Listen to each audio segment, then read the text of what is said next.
What happened to the Pakistani cricket team? They've simply imploded. So there's something wrong with their sports, Sandeep. It's just not cricket, it's their hockey as well. Right. And also their squash. I mean, Pakistan, the world knew for their hockey. The world knew for their cricket. And for squash. And squash as well. But if you look at their performance, there's something majorly wrong. Right. Maybe it's a reflection of how the management works there. Right. And it's a reflection of how the management works in India. So this is nothing wrong with the players. These same players, more or less the same team beat India in the T20 World Cup. Right. But look at this, probably the consistency is not there, probably the motivation is not there. And when a team goes downhill, it goes downhill. Right. Until unless you make a rearguard action like something like Australia did. Right. Look at England. I mean, Pakistan and England have been the biggest drawbacks, or should I say, the stories of the negative stories of this World Cup. Yes. And they have not done any good to cricket. Right. And there were all those memes I remember of the British Prime Minister being asked to get his team to work 70 hours a day. 70 hours a day, yeah. But meanwhile, my colleague Geeta Datta interviewed Pakistani media personality Mubashir Luqman on his investigation into the conflict of interest in the Pakistani cricket team that resulted in the PCB chairman resigning. Let's watch. Tell me one thing. How many chief selectors were there in India for the World Cup? I mean, you had so many teams, X number of teams. How many chief selectors were there? Only one. Yeah. Inzamam. I mean, why?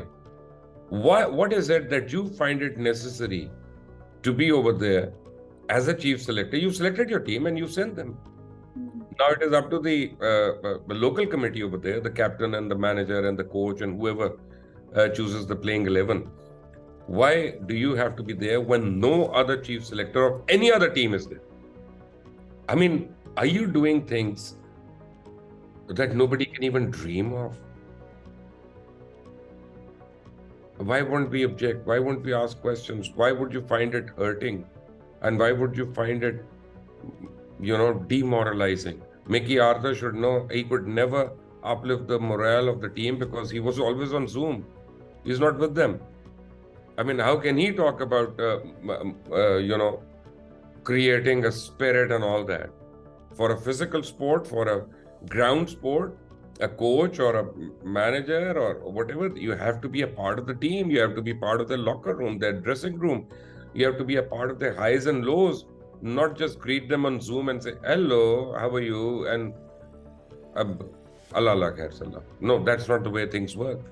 You also talked very specifically have mentioned in one of your videos about Inzamam ul Haq having some business interests in India and also, visiting India very often. Can you tell us a little bit more about that? I'm probing about that. I said I'm probing about that, and it has been pointed out to me by many people, by at least 3 people, and I'm trying to gather evidence about that. And the day I do, I will tell you. I'll tell you that. I said that first the players tried to blackmail the board, and the board was reluctant. And the board was, no, it's not possible. So the players said, we are not going to play.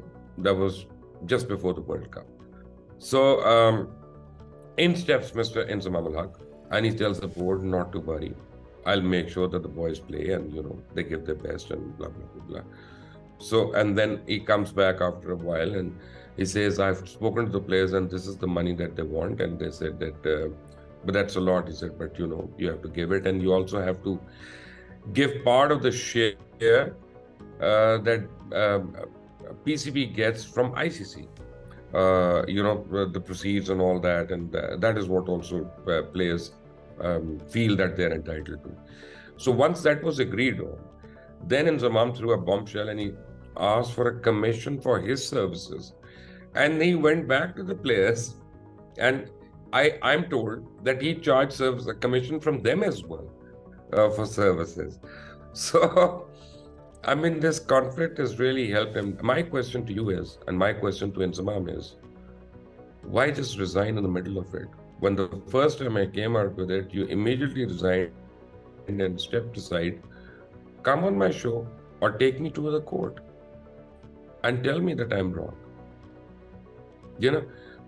When you do that, You're actually trying for the steam to die out, and so that, you know, everything will be silent. You faced these allegations before, like the Justice Qayyum report you said, and you knew that for a month or so, everybody will talk about it and then you'll forget about it. And two victories. I mean, today, if Pakistan is in semi-final, if you're hoping that it does, then a lot of this will not be talked about. And that is what probably Inzamam is hoping for. But my question is, just come and face me, and I'll show you the evidence. And you know the evidence. Or if you don't think it exists, take me to a court.